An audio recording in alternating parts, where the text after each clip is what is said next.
Welcome, welcome, welcome, welcome. Two more welcomes. Welcome and welcome to everybody joining us, part of our continuing series where we talk to people on the left, people on the right, academics, activists, reporters, columnists, anybody who can think clearly, and we want to provide their opinions and what they know about the topic of political polarization to you, unedited and unaltered. With us today, it's our privilege to have Professor Jeremy Pope. He's out of the Family, Home, and Social Sciences College at the Political Science Department at Brigham Young University. He's a professor of political science there. He has a BA in economics from Brigham Young, a master's of political science from Stanford University, and a PhD from Stanford.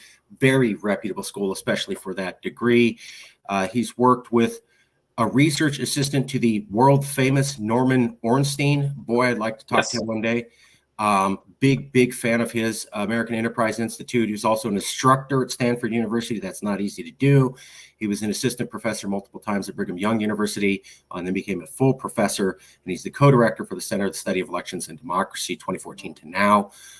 He's also done a lot of work on this. Some of the books he's worked on: Founding Factions, How Majorities Shifted and Aligned to Shape the U.S. Constitution, and Culture War. We'll cover it. The Myth of a Polarized America, with the world famous Morris P. Fiorina.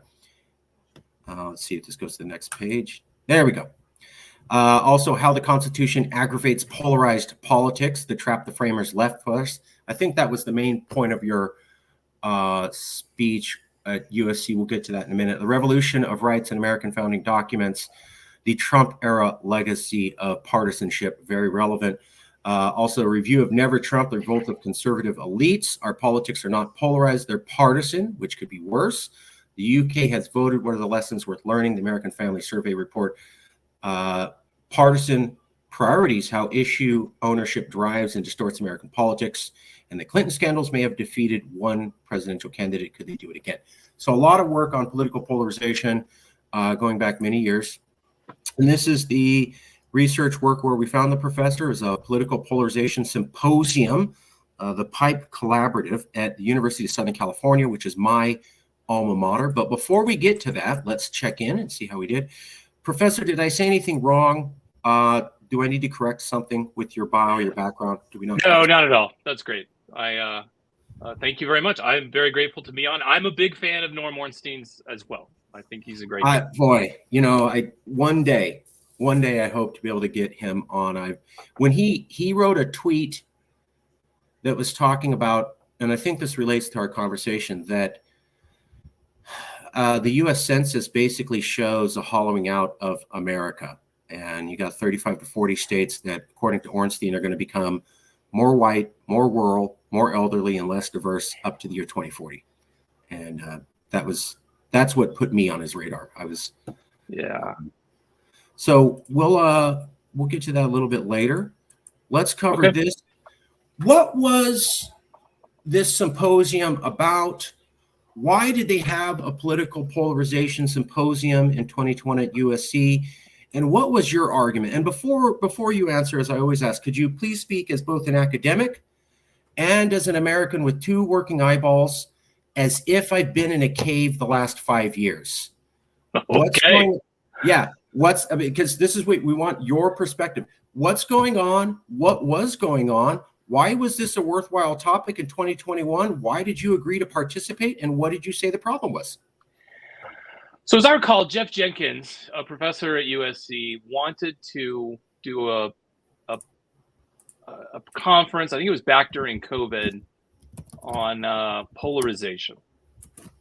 And I was happy to participate, and I have written stuff just on the public opinion of polarization and ways in which we talk about that story of polarization correctly and incorrectly.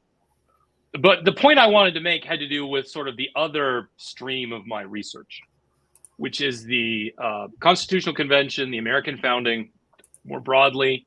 And it had to do with the way in which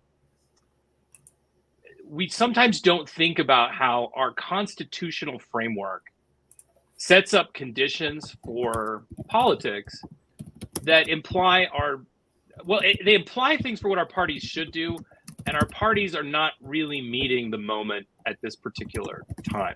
We have fairly ideological parties, really ideological parties, actually, who have, as people know, and I'm sure you've had guests on that have talked about this, have separated. Since you mentioned my old boss, Norm Ornstein, when I worked for him, one of the things he would often say to people was when he first came to Washington, D.C. back, I think at the time in the 1960s, the two parties were sort of groups of people, each one gathered on the 40-yard lines of a football field. Mm-hmm. Whereas they kept moving apart. And these days, I mean, I haven't heard him say this in a while, although I had lunch with him a couple of months ago. Now it's like the two parties are gathered in the end zones. And I'm sure Norm would say the Republicans are out of the stadium somewhere, in the underground or the tunnel or something like that. And he certainly has a point about the elected Congress. The parties have drifted apart. They've become extremely ideological. I think the public is far less ideological, but we don't need to go too far down that road right now. The point I will just make is the Constitution is set up in such a way that it effectively demands parties that are really large majorities. As I put it in the talk that you referenced and in the article that I wrote for that symposium, it demands majorities that are basically two things. The first thing is sizable. They have to be relatively large. You really can't win American politics with a majority of 51%. That's just not realistic in any way.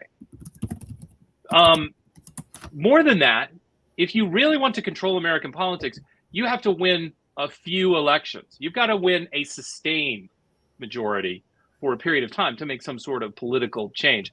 Otherwise, it'll just be reversed by whoever comes into power next.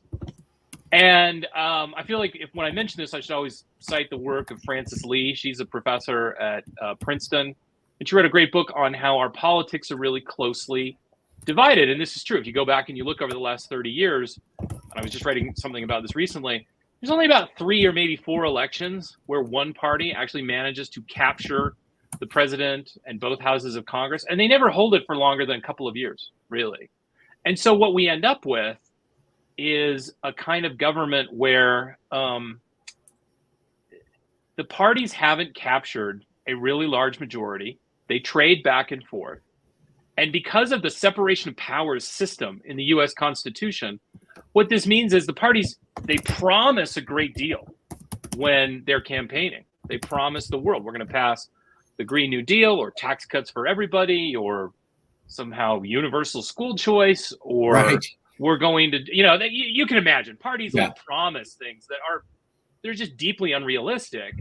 And then when they come into power in a separation of power system, they don't have near the ability to deliver on anything like that. And there's just some pathologies here. I don't think that James Madison was personally trying to set this up, but the kind of government that we have produces this. And it's a bit of a trap that I'm not really sure how we're going to get out of it unless we can somehow hope that the parties reform themselves or that the public decisively picks one of the parties. I don't know. I don't know what's going to happen. I don't know if that was for the person in the cave with for the last 5 years or not. But I'll just add, Trump happened. There was a lot of political polarization because of that. We've covered that extensively. You can watch other videos. And then there was a thing called January 6th.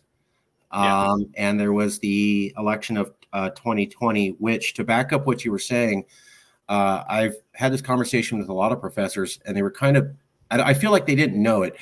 In America, when Joseph Biden won the election in 2020, they were saying, see, repudiation of Trump. But that's not what they said in Europe. In fact, Deutsche Welle and Le Monde and other major European newspapers were saying, whoa. This guy's crazy. You said you were going to repudiate him. 1% over half is not a repudiation. It sounds like you still like him. We are terrified of you, America. And then they continue to talk about new alliances outside of NATO, joining Canada with Japan, et cetera. So you never heard that in America, but our European allies were terrified and did not see it as a repudiation. And it kind of backs up what you were saying. 51%, what are you going to do with that? I mean, Biden's gotten a few things down, but he hasn't done everything. The Democrats barely have control here and there. And how much can they get done? It seems like they can get laws blocked. The Republicans with the minority can control who gets to be a Supreme Court justice. They can hold up any appointments from the president. They can make sure no laws are actually passed. So They may not be able to propose what we're going to be doing, but they can certainly shut down everything and make sure we get nowhere. And you are someone who, I call it Tom. That's not my term. Tyranny of the minority. And the concept was baked into the Constitution that states have rights. Individuals sort of have rights, but states really have rights. They get to pick the senators originally, although it was passed to the people. They have outsized influence in the Electoral College, and the Senate can pick who gets to be appointed to the Supreme Court. So they can control all three branches, right? And even if they're a minority of the population, you can have 40 states. This is what Norm Ornstein was saying. You could have 40 states that are a third of the population, but run everything. We can. Yeah. Can I amend one little thing about what you said? Please correct anything, please. It's not a big correction, but it's, I think, a thing people don't think about as much as they should. And it has to do with the way the Constitution was created. States really, they predate the Constitution. They predate the very notion of independence, actually. A thing that Americans don't think about enough is that the American country is born out of colonization. And the colonization is very haphazard, and they're England, and mostly England. To some, there's also Dutch colonies in New York, but these colonies are created. They're all quite different in some ways. They don't have the same political cultures, and they all predate even the idea of independence. There's no common interest until they all decide, oh, I'm not sure this whole connection to the British Parliament is really working for us. And then they decide, well, we're going to have to declare independence. And so when the delegates to the Constitutional Convention arrive, they do entertain the notion that what if we got rid of states?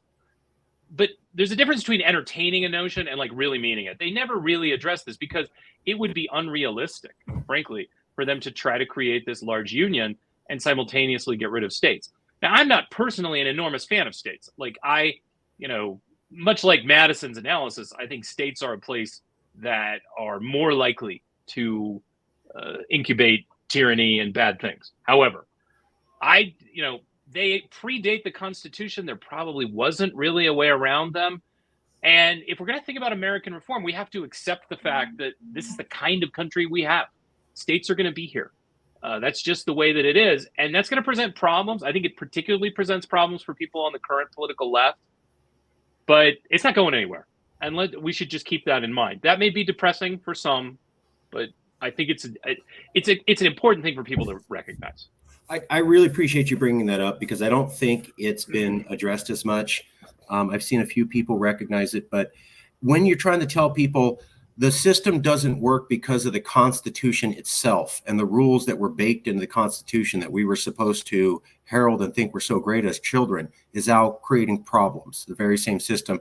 I find people don't want to hear it. They want to hear the Constitution's perfect and divine. It must be some other boogeyman from outside.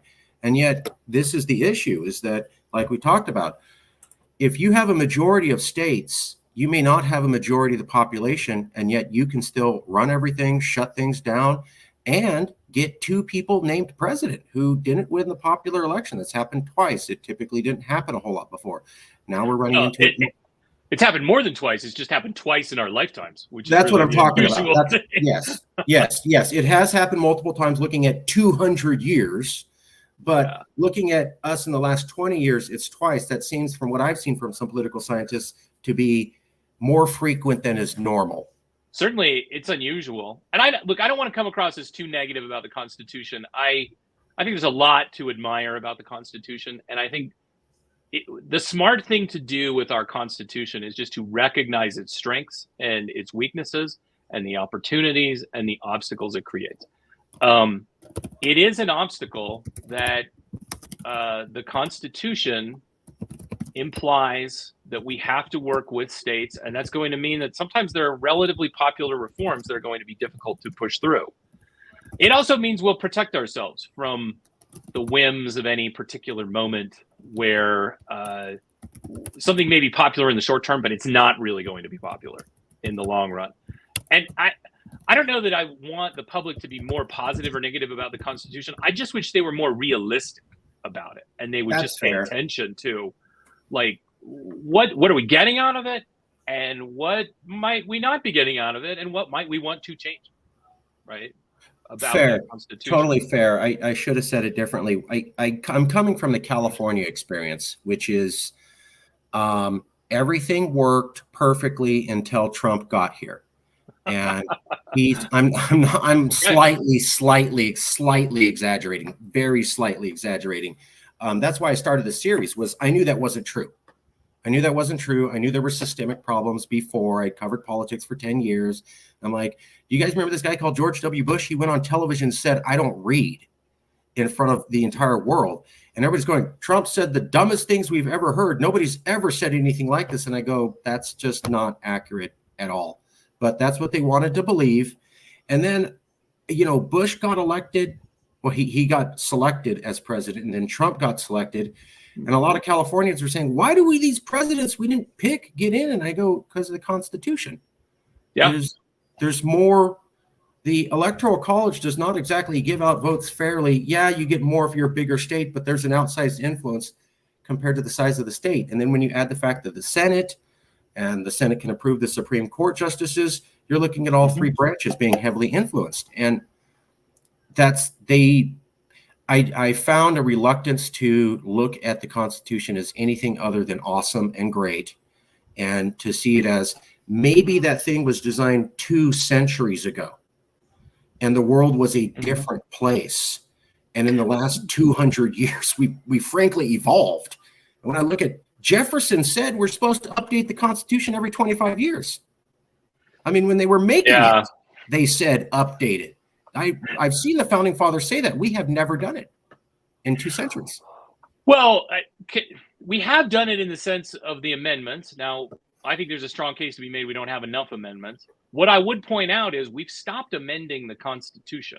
Thank you. Right? So the last time we amended the Constitution was a bit of an accident, actually, back in the early 1990s. And it had to do with, we don't need to cover it, but it had to do with the salaries of members of Congress. And it was just sort of a quirk of how the amendment was proposed actually back in the 1790s.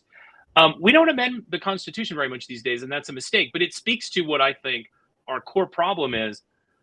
Our parties don't want to be as popular as they need to be, given the demands the Constitution sets out in order to make policy.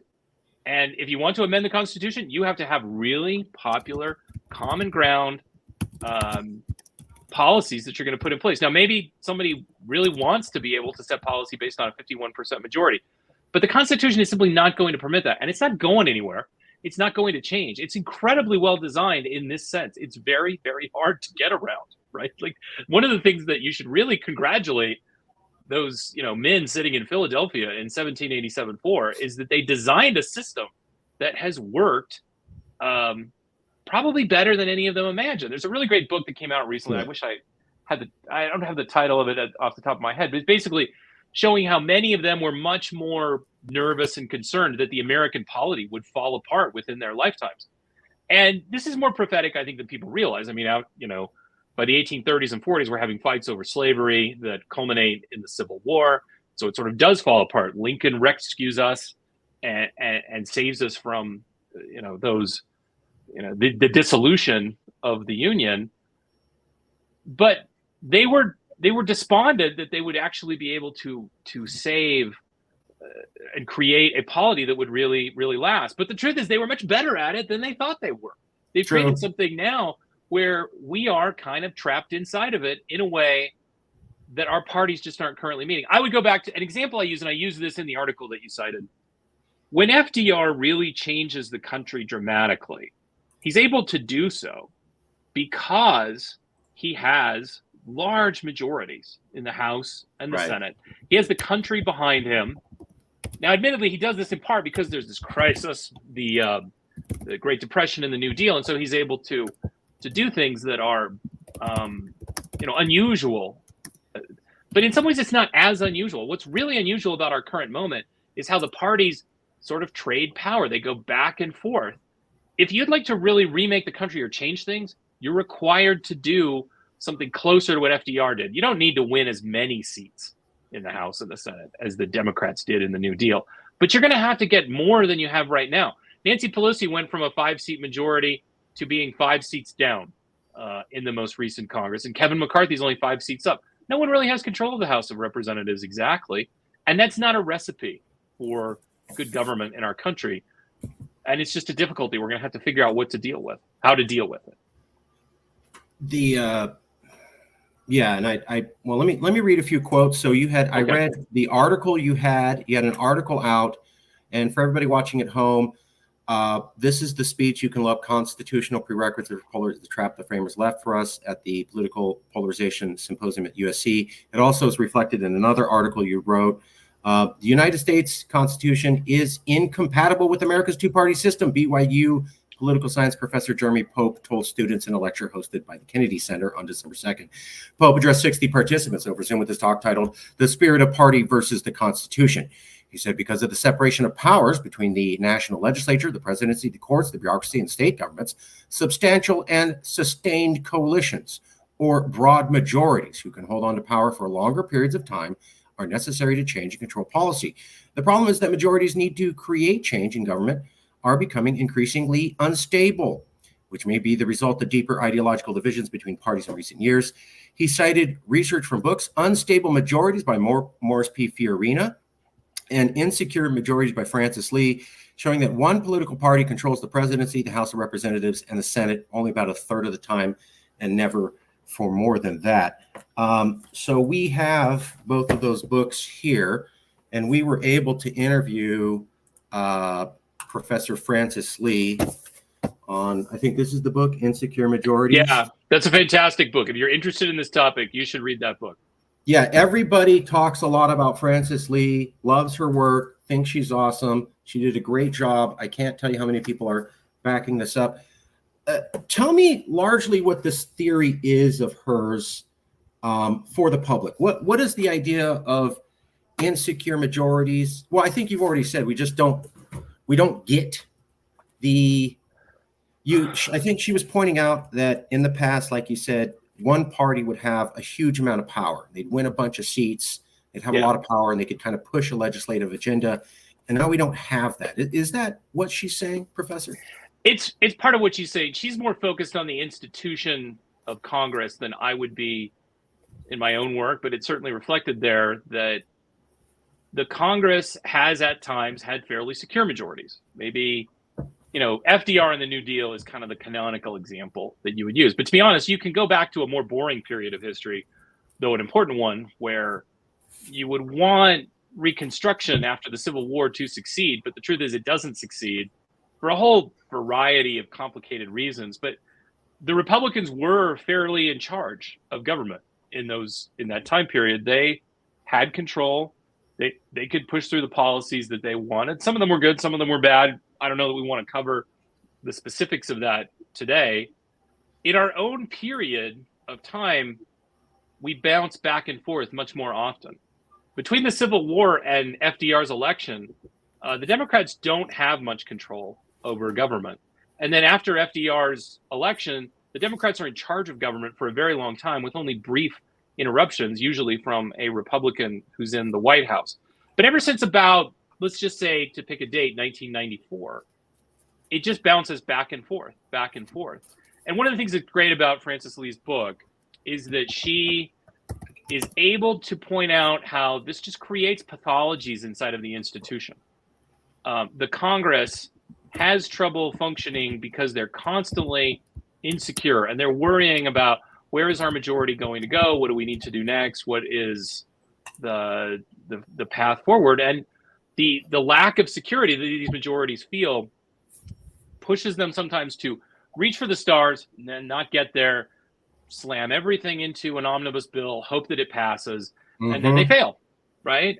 And oftentimes they fail because they just don't quite have enough votes. To take the Democrats recently, up until they lost control in the most recent elections of the House, their big problem was essentially Joe Manchin and Kristen Sinema, right? They were not able to convince the two of them of their program that they wanted to put forward, and that's sort of what you would expect in a separation of power system. Because those two people are crucial in the Senate, you're not going to be able to force them to do what you want to do, and it's going to mean that you are constantly looking for some gigantic win, but finding it difficult to create. Kevin McCarthy has the same problem now. He doesn't have the same kind of specific personalities in the House, but really it's what you would call the Freedom Caucus. They're the ones that are the thorn in his side, and they're constantly saying, can you do this or not? Are we going to pass these appropriations bills or not? And they're holding his feet to the fire because he only has a 5-seat majority. It's very insecure. Frances could do a better rendition of her book, but that is the basic idea. You nailed it. I kept seeing a lot of my friends go, why is he talking to Marjorie Taylor Greene? And I go, so that he can win. Yeah. And they go, she's extreme. And I go, that's how close it is. He has to now talk to these people to win. Yeah. So he doesn't. He's only got it. He has 5 seats. Right? 5 seats. That's it. Yeah. A lot of my friends were like, well, why is he talking to Marjorie Taylor Greene? Why is he talking all these crazies? Because he doesn't have enough to win and nobody else is even close to him. So in order to get somebody on top who can start the show, he's got to start making compromises with people that you don't find attractive or nice. And that's called politics. But a lot of people don't seem to like that. I wanted to ask you about this quote. It was, our parties don't want to be as popular as they can be. What does that mean? What I mean by that is the energy in the parties right now, the people who are doing the grunt work of holding the party together, turnout, pushing policy, writing policy, and all of that, they tend to be fairly ideological. They tend to be people who have a very clear vision for where the country should go, often in a liberal direction or a conservative direction. However, that's not going to get it done in the political system that we have. If you want to assemble a coalition that will create change, it's not enough to write out an extremely, I'll take the Republicans for a second. It's not enough for all of them to sit in a circle and agree on some kind of tax policy, like the one that was pushed under Trump, and it was in part written by Paul Ryan and Mitch McConnell. They could probably put that together and squeeze it through Congress, but it's not likely to be popular with the broader public because they're going to write it from an ideological perspective where they would like to get as much as they can out of government. A more popular bill would have been far less sweeping, far less extreme. It would have dropped the capital gains tax rate just a little bit. It would have maybe tweaked, but not really changed very much, some of the tax rates on the rich, because even Republicans tend not to be that excited about tax cuts for the rich. And it would have just done less. It's not a Republican phenomenon, by the way. The same could be true for Democrats. I personally may like much of what's in the Green New Deal and that sort of policy. But the truth is, if they were to pass the Green New Deal as it was written out, it would probably end up being unpopular with the public because it goes further than it needs to go. Now, my point is, I'm not here to say that the Green New Deal is good or bad. I'm just a positive political scientist who wants to say popularity is really important in the American system. You are required to come up with not just a majority, but a sustained and sizable majority that's more than 51%. And that means you're going to have to, frankly, water down some of the things that you would like to do. But here's the good news. If you did that, if you actually pushed that through, then you would be much more likely to affect change that would be stable and would stick around. There is an example of this in recent politics. It's not a perfect example, but when Barack Obama and the Democrats pushed through the Affordable Care Act, parts of it were deeply unpopular. The most unpopular thing was probably the individual mandate. You'll notice that has effectively disappeared because the truth was they couldn't really keep the public on board with that. What has stayed? The part that would be more popular. The part that was essentially, let's expand Medicaid so that more people can get access to insurance, especially people on the lower end of the income scale. That part has stuck around. It's just an example of how if you push for something that's more extreme, you might be more happy as you're within your ideological coalition. But it is not particularly stable in the American system of politics. A stable policy is one that's probably less sweeping, but less likely to get turned around. I'll give just one more example. When Joe Biden decided that he could go with the student loan forgiveness, He decided to sort of make it fairly sweeping. Many in his coalition wanted him to go further, and he decided, no, I'm just going to go to 20,000 for a couple, and so on and so forth. But to be honest, I wonder if the student loan policy would have stuck around had he limited it to people under, say, $100,000 of income, or even 70,000. Some of the public opinion work I have done shows that student loan forgiveness is very, very popular for people who are on sort of at median income levels or below. Where they're not popular is for people who are making quite a bit of money. And that's a pretty understandable thing. I get why the public doesn't think we need student loan forgiveness for couples that collectively are making $200,000 a year. That's not an unreasonable position on the public's part. And partisans may not want to hear this, that they're going to have to water down some of what they want, but it would be more stable and firm in politics if they would go for it. Sorry, I was on a little bit too much of a soapbox there, I think. No, it makes a lot of sense. It makes a lot of sense. I remember you go back to the 80s, you'd have Ronald Reagan, and he was an intense partisan, but he'd always work with Tip O'Neill, and they would come to some sort of compromise and come up with a bill. And it wasn't exactly what the Republicans wanted, and it wasn't exactly what the Democrats wanted, but they did get a lot of legislation passed, and it required compromise. And now we see a lot of people who, I don't want to compromise at all.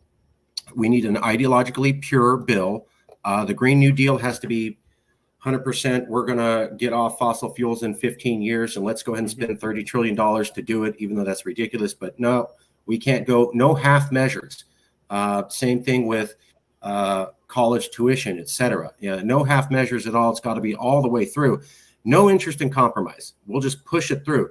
And that brings me to the other question is, I've seen a lot of people say, you know what we need to do to fix polarized America? Get rid of the filibuster, because then we could pass legislation with a simple 51% majority, and the American people would be happy because we're passing all sorts of legislation. What do you feel about that idea? Well, let me say first off, I'm not really a fan of the filibuster. It's not part of the Constitution. It's not demanded, in my view, by the rules. In my judgment, the Senate could get rid of it tomorrow. And I don't think that it is some sort of sacred thing that we need to keep in the Constitution. That said, I doubt that it's a panacea, right? Like if we got rid of the filibuster, I doubt seriously whether it would dramatically change things. And it has to do with kind of an argument that you were alluding to earlier, which is that the Senate is just a very different chamber than the House. And to win in the Senate, you have to convince essentially delegates from, 51 or maybe, 60 senators, right, with the filibuster, or just 51 senators.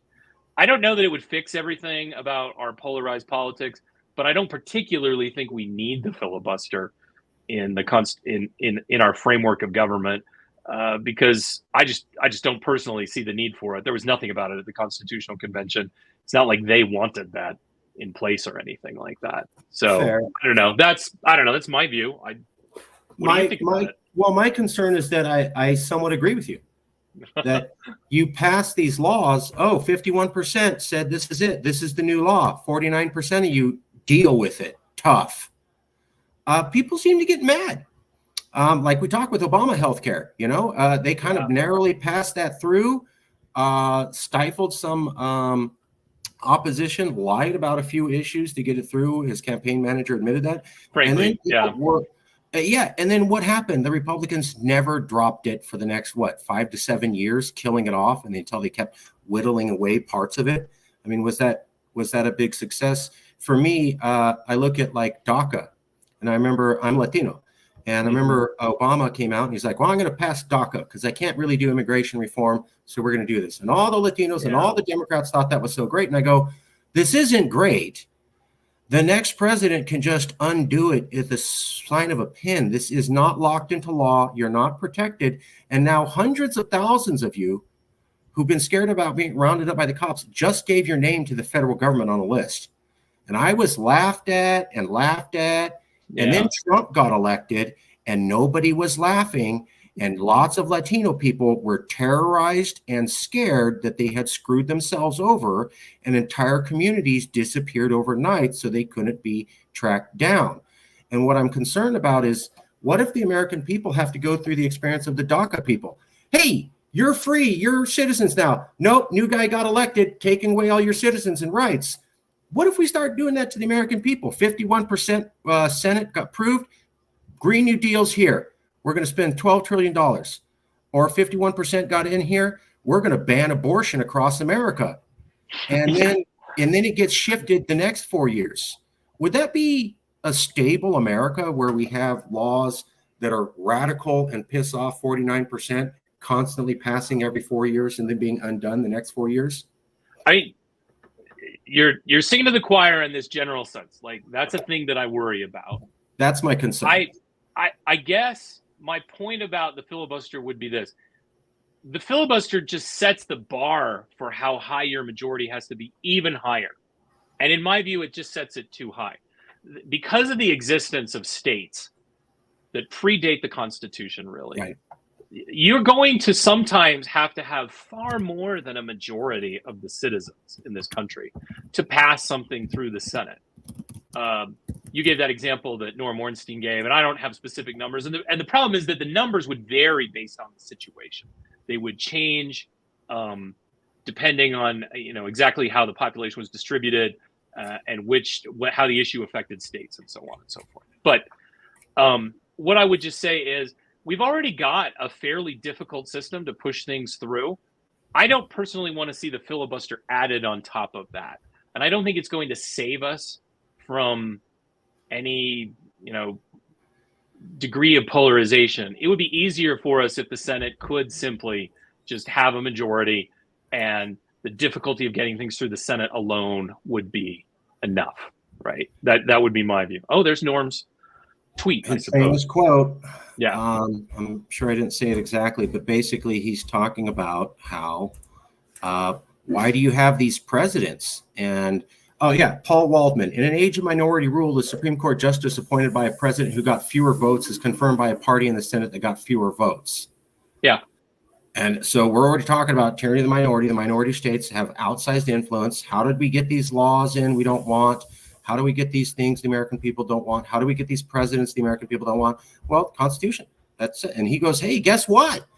It's going to get worse till the year 2040. You're only in 2023. You got another 2 decades of this. I want to repeat a statistic I use in every talk. By 2040 or so, 70% of Americans will live in 15 states, meaning 30% will choose 70 senators and be in dominant and control. And the 30% will be older, whiter, more rural, and more male than the 70%. Quote, unsettling to say the least, Norman Ornstein. And what he's saying is the situation we're dealing with now with Trump and with Bush and with Kavanaugh and Amy Coney Barrett and the Supreme Court turning against what a lot of Americans want is going to get worse for the next 2 decades. I'm not sure I would put it exactly that way. Okay. And I would point out one thing. Norm's quote comes from pre-COVID. Straight line projections of how things are going to go are difficult. They're difficult to be sure about. Fair. So I don't know if those exact numbers are going to have purchase. What I would say, and I think it's in the spirit of what both you and Norm are saying, is this. The Constitution makes it really hard to assemble a coalition that gets something done. And we just need to take this into consideration as we form our coalitions and our political parties. And you have to end up, frankly, accepting the fact that the founders were good enough at writing down a system that they have constrained us now. I put it as it's kind of a trap that they laid for us in that article. I don't think they meant to. I don't think they were putting out a bear trap to kind of keep us stuck forever. But the trap is trap for us.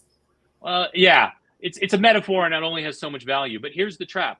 You might think that you can get stuff done with a majority. The truth is you can't. You need something much larger than a majority in many cases to get things done. And I got news for you. You can like that. You can dislike it. It's what's true.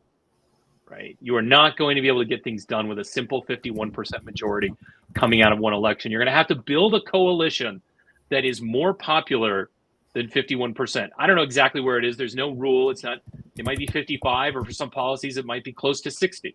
And you're going to have to win with that coalition for a few elections. Because if you don't, you're not going to be able to get significant, massive policy change of the type that is promoted by the parties. Fair enough. I agree with that, and that's what Francis Lee said. I think that's what Fiorino was saying. There's a lot of people who said that we used to have. Let's just go back to FDR. FDR had a big coalition. A lot of people had his back. Not everybody. I'm sure there's some people who didn't like him and didn't agree, but he had a huge amount of the American public and the states and the Senate and the Congress behind him. And he did a few things that made people upset, like trying to stack the Supreme Court, but they really liked his other New Deal ideas. And they were so popular that when, I think it was Francis Lee who was pointing this out, when Eisenhower came in, he's a Republican, and the Republicans came to him and go, great, we're going to push back on the New Deal. And he goes, no, the New Deal is America. That's what America wants. We're going to focus on other things to be Republicans about. So there was this, even Eisenhower pushed back. And you can look at Reagan and the Democrats. And they kind of trimmed at the edges, right? Like they didn't get rid of, they didn't get rid of Social Security. They asked, like, can Social Security be run more efficiently? How can we do this? You know, they asked questions like that. They didn't ask the question like, how do we get rid of the New Deal? Right. Certainly there were some Republicans who wanted to do that. But it's an unrealistic question once it's been baked into what it means to be an American. And right now the parties are sort of promising new deals. I mean, frankly, the Democrats have promised that there's a Green New Deal out there. They're not anywhere near being able to assemble a majority that would pass that and put it into law. They're nowhere close. Right. And you're right. And I don't want to stay on this. I'll just move on. But the numbers Ornstein came up with were from the U.S. Census. They kind of track with the last two censuses. Also, when we look at interviews of immigrants, they're saying they don't want to go to the Midwest because they're scared of Trump and the impact that he had. A lot of young people are leaving those areas. There's a little bit of a pushback with young people staying, but traditionally the trend has been young people leaving and immigrants leaving and minorities not staying and LGBTQ people getting out, which would back up the trend. You're right. COVID could have thrown things out of whack, but this is also a trend that's looking at decades into the future.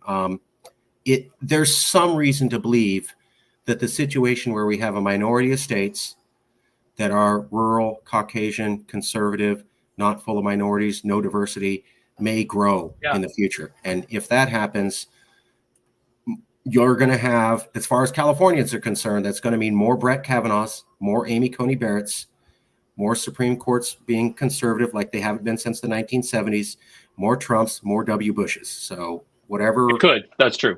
That's whatever. Yeah. However you feel about that. I wanted to ask you about some of the solutions you had for this. But before we did that, I've got to ask you about the book with Fiorina. Okay. No trick questions, no gotcha, anything. Culture War, Myth of a Polarized America. This came out in 2010. And I think the issue is that there was a version in 2005, I think. This is but that's the last edition. So somewhere around 2005, 2010, this book comes out. There's no culture war. There's no polarized America. Why? Because we have national surveys, many of them, repeatedly over years, which is totally true. I've seen other people say this, that show that a majority of America kind of agrees on these policies. And when we see people who actually disagree on policies, it's only the members of Congress. It's not the actual American people. Is that what he was saying? Am I getting this wrong? No, I think you're getting it right. I get this question from people sometimes where they're like, aren't you guys just dumb for thinking America is not polarized? Like that's sort of the thorny way of pushing it. I'm sorry, that's about it. Yeah, sorry. That's the way to push it. Let me give the standard answer that I give to that, and then you can tell me if you like it or you don't. It depends on how you define polarization. Right there. If what you mean by polarization is, are our elections like close? Are they partisan? Do people behave in a partisan way? Then frankly, by 2010, we were already fairly polarized. I'm not sure that's what people meant when they first started talking about American politics as being polarized. The literature here is actually rooted in Congress and in, I don't know if you've ever encountered what are called DW nominate scores about Congress, and how Congress used to not be particularly polarized, and it got much more polarized over time on the issues, right? Like on the actual votes on issues. Democrats decided to kind of circle the wagons on the left and Republicans circled the wagons on the right. And on the issues, they opposed one another. Well, to be honest, if you define polarization that way, we're really not any more polarized now than we were 20 or 30 years ago in the public. Because the public, while it is very, very partisan, is not particularly ideological in the sense of having deep, constrained views where they stick with their party on every issue. The person that is sort of one of the people that's best to read on this is a woman named Liliana Mason. And she has a book that's basically about something political scientists call affective polarization. And the idea is pretty simple. It's that what we're really divided over are labels. Oh, yeah, there's her book. And we're divided over the jerseys, the symbols, the labels, really. And as she agrees in that book, in fact, she cites culture war approvingly, I think, roughly approvingly in her book. She points out, we're not that divided over policy because the truth is most people don't have really intense policy positions. They just sort of go along with their party and they probably change some of their views if the party changed their views. What we are divided over is partisanship. And it gets to this concept. You read a headline from a very short op-ed I wrote a while ago on this subject. We're not so much polarized as we are partisan. And in some ways, I think that's worse. Because when we're partisan, it's not the case that we have deep principles. It's the case that we just stick to our team. You didn't mention this article, and it's lame for me to pimp my own work, but please.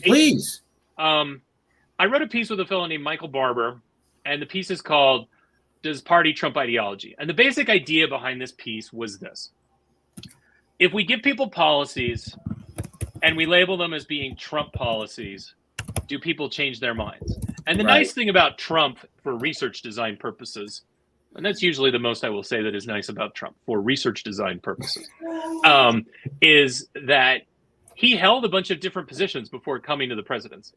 And so what Mike and I did in that article was say, well, let's just take all of his different positions and let's just label them as being Trump positions or not Trump positions and see what happens. And what we found, the details are in that article, Does Party Trump Ideology? A lot of Republicans, maybe as many as, I don't know, let's say a quarter to a third, they'll just go along with whatever it is that they think Trump is saying. And there's great work on this from other political scientists too, like Gabe Lenz and others, that a lot of partisans don't really have principles. Oh yeah, there's Gabe's book. Oh yeah, and there's the article by Mike and I. This is the right one, Professor? Yeah, this is the right one. Okay. It's in the American Political Science Review, and it's essentially an attempt to say, when does party trump ideology? I don't think it trumps it all the time, and obviously we're using a silly pun there. Maybe we're overusing the pun, but for many people, much of the time, they don't have principles that they're adhering to. They just have partisan teams that they're on. That's different. That's a very different state of affairs than, Americans being grouped on the sidelines, fighting with one another over policy. They're not. They're fighting with one another over labels and over, I'm a Democrat, you're a Republican. Even though underneath that, they might actually agree with one another on a number of things. They might agree, you know what, our housing policy is screwed up, and I wish, it was easier to find a house. Or, you know what, I don't really like healthcare policy in some area. Is there anything we can agree on? Those are out there. So this is a long-winded way of pointing out, when people say we're polarized, they may mean any number of things, and you have to think about what is it you actually mean. I understand why people are sometimes dissatisfied with the title of that book, but I would stick by all the content and just point out, we're not really polarized over issues. We're grumpy with one another over partisan labels. And that could be worse. Yeah, it could be worse. And it's a very different thing. Because it's not the situation that half the country says all cars should be colored green and the other half says all cars should be colored blue. And we have real, my family's always had blue cars. Well, my family's always had green cars. We're not talking about that. We're going, I just don't like those green car folks. Just something about them. I don't really have a strong opinion that blue cars are better than green cars. I just don't like you green car voters. I mean, there's just something wrong with it. Those people are bad. I don't want to have to give reasons. They just are. And that could be more dangerous because we're looking at something like, I mean, to me, it always reminds me of the French Revolution. Everybody got whipped up into a fervor, and initially they were going after the elites, and then they just started turning on each other. Robespierre, who started the French Revolution, famously got killed because he wasn't hardcore enough later on to his own fan base. And it was because they didn't really have principles on the France they were going to make. It was just, we are the resistance fighters and you are the people who've had power, so all of you are bad and we're going to get you. Oh, and now you used to be a resistance fighter, but you strike us as acting like the rich, so now you're bad too. Because we're not trying to exactly achieve policies, we're trying to just get rid of the bad guys. And it was a runaway circus where a lot of the people, you know, and I'm worried that I could see effective polarization, not political polarization, resulting in that. We don't have substantial issues, but we seem to really hate each other. Yeah, and I think that's a serious problem.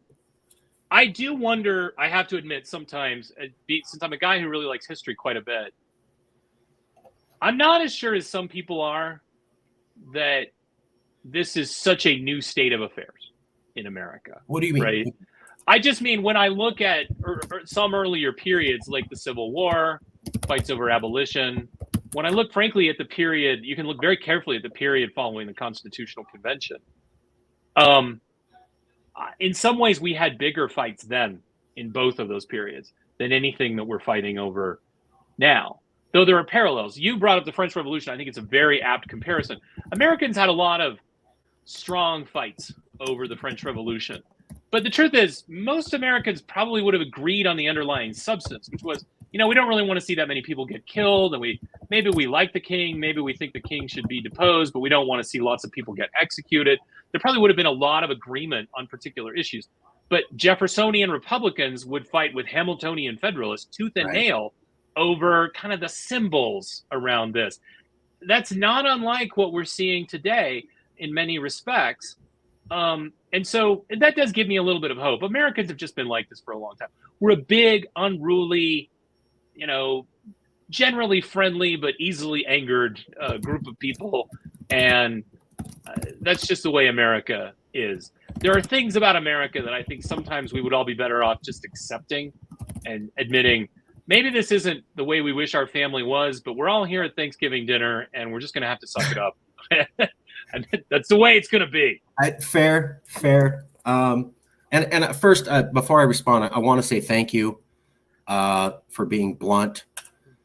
You really answered the question. So when you were like, okay, before we get started, we've had the people go, are you guys crazy? What do you mean America's not polarized? Thank you. Because doing the series and coming in ignorant as hell and reading and trying to understand and learn more, it took me forever to get my head around.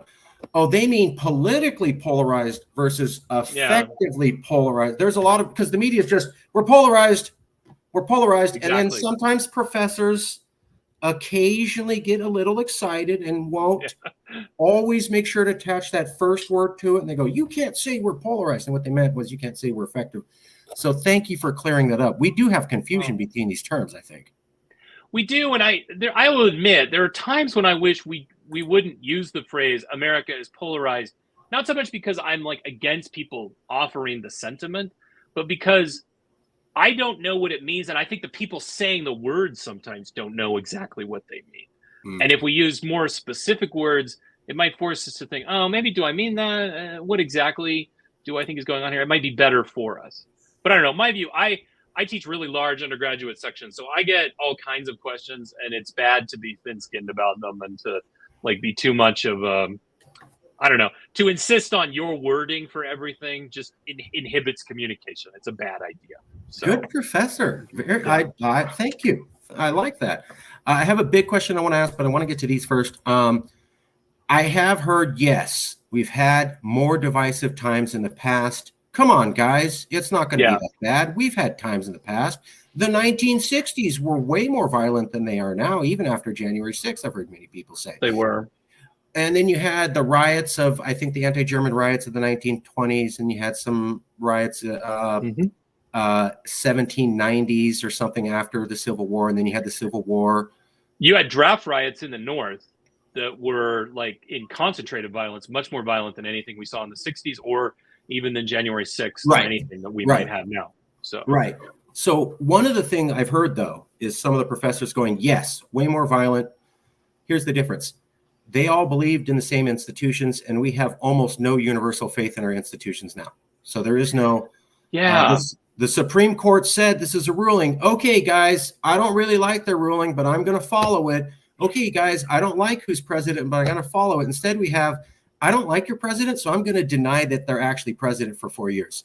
I don't like your ruling, Supreme Court, so quote, our lieutenant governor, the second most powerful person of the world's fifth largest economy, publicly said, I defy your rulings.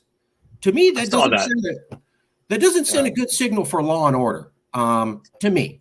And so this is what I've seen from some. Is there some truth to that? That we go, yeah, it was more violent, but people kind of recognize the authority of Congress or the presidency, the Supreme Court, and we don't have that now.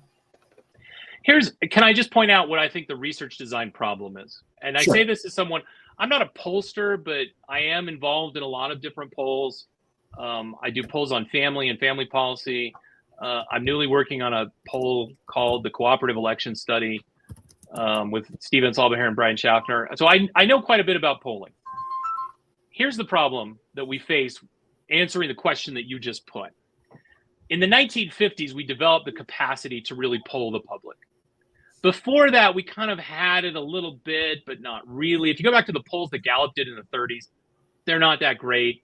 They're sort of substandard by modern conceptions. There's no polling in the 19th century or the 18th century. It just doesn't exist.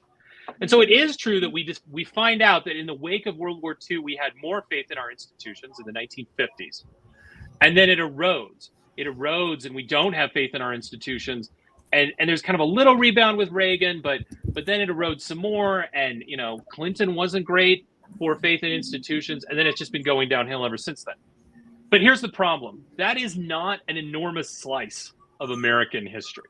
We don't really know how much faith the public had in institutions in, say, 1858. That would be really good to be able to know. Fair. I'm open to the view that I really mean this. I'm not trying to dodge your question. I'm just trying to explain what I think the problem is. But we don't know. You're saying we don't know. We don't know what faith in institutions was like in the 1850s or the 1920s or the 1790s or anything else that we would put in the past. We do know what it's been like recently, and it's not a good story. I think everything you said is quite accurate, and we should be concerned about it. 100 years from now, we'll have a much longer time series, and we'll know much more about people's faith in institutions. I don't know what that's going to tell us. I suspect what we're in right now can't go on forever, but the truth is I don't know. It's just a very difficult problem to get your arms around because the evidence for our lack of faith in institutions is very time-bound to the last 40 years. Fair enough. Did it happen before that? I don't know. I'm not sure. When I read about the draft riots in New York, I do find myself wondering, those people don't feel like they had a lot of faith in institutions. So we can't say going super far back, but we can say at least compared to the 1960s. Sure. I was born in the year 1973. There was clearly more faith in our governing institutions in the time before I was born than the time after I was born. Right. I don't think I'm the cause. I'm just saying that fair enough. That is a point in time. My mother constantly told me that she nursed me and was up nights with me watching the Watergate hearings. She thinks it affected me subconsciously somehow. I don't know, maybe it did. My mom's Mexican Catholic, so she made sure to point out to me that I took 8 hours to come out and that it was painful and that she loved me, and I need to remember that, and that my brother only took 1 hour to come out. So that's what I wrote. So yeah, whatever you take with. So institutions, less faith than the 1960s, certainly not good when we're looking over to 40, 50 years. The other issue I had was, we had riots. And I'm just wondering, would we deal with them as well, America, as we did in the past? So you said you had the draft riots, right? And then you had some anti-German riots in the 1920s. And then you had, my favorite story is Bleeding Kansas. Everybody goes, this isn't like the Civil War. And I go, well, Bleeding Kansas is what started the Civil War. It got people prepped for this idea that we can start killing each other in mass. And when we look at Bleeding Kansas, it was a low-level insurgency. And my question to professors now is, okay, we have a second Bleeding Kansas, a second anti-German riot, a second draft-dodging riot. And hey, we got through this before. Now there's television cameras, 24-hour news, cell phone coverage. Would Americans be okay seeing a couple hundred Americans ripped apart in bloody streets and murdered live on television? And then we go, well, you know, we've had tough times and we get through it. Or was there something about you didn't have 24-hour news coverage, you didn't have cameras, you didn't have cell phones everywhere? I mean, imagine if you had the level of introspection of George Floyd for every single person who died in the second Bleeding Kansas. Is that something we get over as Americans like we did in the past? It's a great question, and I wish I had more perspective on it for you. I'm not sure. I worry about the effect of the video in our own time period. I think the best stuff when I teach this in class, I talk about how during World War II they just didn't show bodies of Americans dead on beaches, even though obviously they could have. In Vietnam, they were willing to do that, and I have a feeling it affected how people thought about things. But you know, maybe that's wrong, because in the 1940s we were fighting Nazis, and in the 1960s we were fighting communists, but we were fighting communists who were largely trying to defend their homeland from us in ways that are less true of the Nazis. Fair.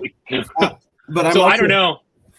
I think you interviewed a friend of mine once named Matt Lewandowski. Yes. And Matt writes on this sort of stuff. He'd give you a better answer than I could. I'll need to talk to him about it again.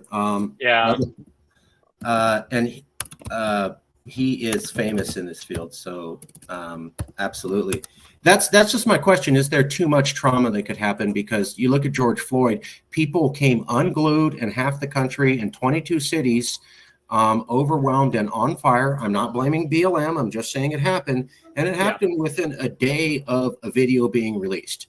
One video of one man did all that. I can only imagine if, let's say, a conservative, there's a pregnant liberal in the streets, and this conservative says, I hate all liberals, and shoots the mother and the baby in her stomach, and it's live on video, and then you see 20 more people get murdered. I mean, are we going to go, we've had tough times in the past, guys. Come on, let's get over this. First of all, let's hope that doesn't happen. I hope that never happens. But when you look at civil wars in other countries or low-level insurgencies, that's what happens. And we had a low-level insurgency in Bleeding Kansas. I'll make one last point, I guess. It's the most I can say from a historical standpoint about the Civil War. Part of the reason, and I think we undersell this, that the Civil War happened is that it's so regional, right? And it was the southern half of the country against the northern half of the country. Because slave holding patterns, I guess I should say, because those were regional, it created boundaries that militaries and paramilitaries could get behind. So I'm not trying to minimize the importance of Bleeding Kansas or anything like that. I'm just pointing out it is the case that for that particular conflict, it was so regional, you could immediately throw down lines in the middle of the country. Right. It's not like that now, in the sense that to the degree we have what some people call polarization, but I would prefer to call it something like, extreme partisanship. It has to do, frankly, with urban areas versus suburban areas and rural areas. And that's not as easy and clean to create some kind of conflict over. That's not a terribly satisfying answer, I'm sure, but I think it needs to be part of the mix. Yeah, and that's absolutely true for most of America. When you look at Georgia, most of the urban area is Atlanta, and then 3/4 of the rest of the countryside is rural. When you look at Texas, the major urban areas form a triangle, and then 4/5 of the landmass is rural. When you look at California, the top entire fifth is rural. It's not urban. So some states, Oregon, Washington, you can do those divides, but most of America, you can't. I totally agree. Yeah. My last question was this one. Okay. And it's kind of pulling some stuff together. So I don't know what the answer is. I'm just curious. So in Myth of a Culture War, we say, well, we got a lot of polls showing a majority of Americans agree. Okay. But then we have this issue of a lot of Americans don't get the laws passed that we want, gun, That's right. gun regulation, healthcare, et cetera. So there's a disconnect between a majority wants X and a majority never gets X. There was I think Princeton University study of 2014 that looked back to the 1970s and said there's basically an infinitesimal connection between what the public wants and what the laws are passed if the elites don't want it. That was backed up by Northwestern University and Harvard Business School. Here's my question, though. What if it's that we have these minority of states? So we have a majority of the people that say, I want gun regulations. But we have 35 to 40 states, even though they're a national minority, the majority in each of those 35 to 40 states says, I don't want gun regulation. Mm-hmm. Would that explain how we could have polls showing the majority wants something, but we don't get the laws we want? I would pull back slightly and say that it's more than just the states. It's the full design of the Constitution in this sense. The Constitution fragments power. The whole idea of the American system of government is to say, no one should have too much power. Let's divide it up. Let's divide it up vertically in that we'll have a national government, we'll have state governments. Let's divide it up horizontally in that we'll give a little bit of power to the Supreme Court and we'll give quite a bit of power to the Congress, but we'll split that up and make two branches that are based in different things. Then we'll give some power to the president. All of that fragmented, divided power, what it ultimately means is it's incredibly hard to do anything really lasting and meaningful if you don't build a really big, really large coalition. That's the thing that the Constitution demands. And states are certainly part of why it is hard to do that. But states are not the only thing. It's the full design of the Constitution that makes it so difficult. And look, we could say, let's have some sort of like revolution that makes it so that we get rid of the Constitution and we change the government.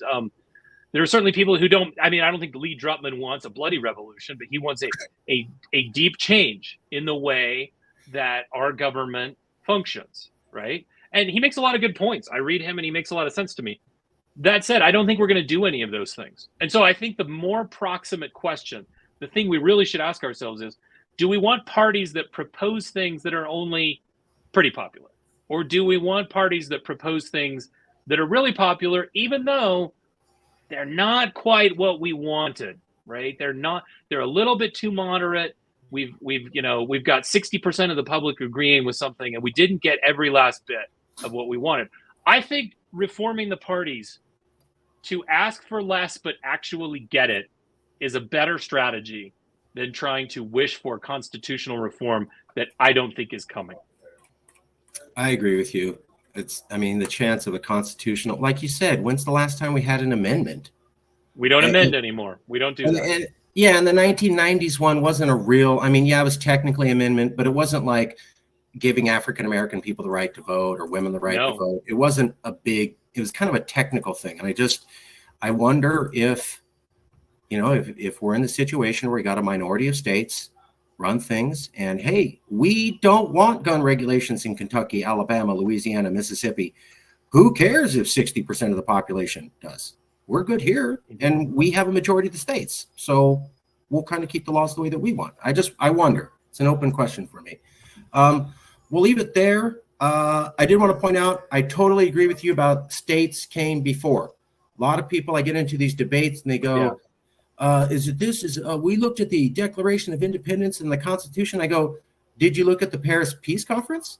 Because that was the thing that actually recognized America as a nation. You can't be a nation unless other nations recognize you. It's called recognition. It's a good point. And the first time they did it, they named 13 capital S, not lowercase s states, and named them by name, almost like they were referring to them as 13 or 12 separate nations. That's in the Paris Peace Conference document that recognized America. It's a pivotal document you'll almost never hear about in the debates of the future. Okay, last two questions. Oh, you're not you. They're super fast. Okay. You're not you. You're not me. You're a third-party person watching this interview. You said, wow, learned a lot, but I'm struggling to remember it all. It's 5 days after they've watched this video, and they struggle to remember everything you said, but they go, there's this one thing the professor said, and I can't stop thinking about it. What is that one thought you want somebody watching this video to not be able to stop thinking about? Well, I guess it would be the point that I just made a second ago, which is I like a lot of the ideas for constitutional reform that are out there. And I would probably personally vote for many of them. But our system is not designed to produce that. And if we're going to make progress as a country on issues that people care about, it's much more likely that we're going to have parties that ask for less, and in doing so are more popular and able to make those ideas stick as policy. That's a guess because we haven't seen parties do that. I admit that's a guess. It is not backed up by some empirical study because parties haven't been doing that for decades now. But I do think that that would be very valuable for our country if the parties would ask for less, but actually get it and enshrine it into law. So that's what I would say. Thank you. I will send you a copy of the video shortly. If you have anybody you think may be willing to do an interview, we always look forward to recommendations. You don't have to name anybody, but we always ask. You can name them in an email if you want. Okay. And I'll email you shortly. And thank you, Professor, for coming out, and thank you for your time. Thank you, Marcus. It was fun. I appreciate being able to do it. Okay, I'll talk to you soon. Thank you. Okay. Bye.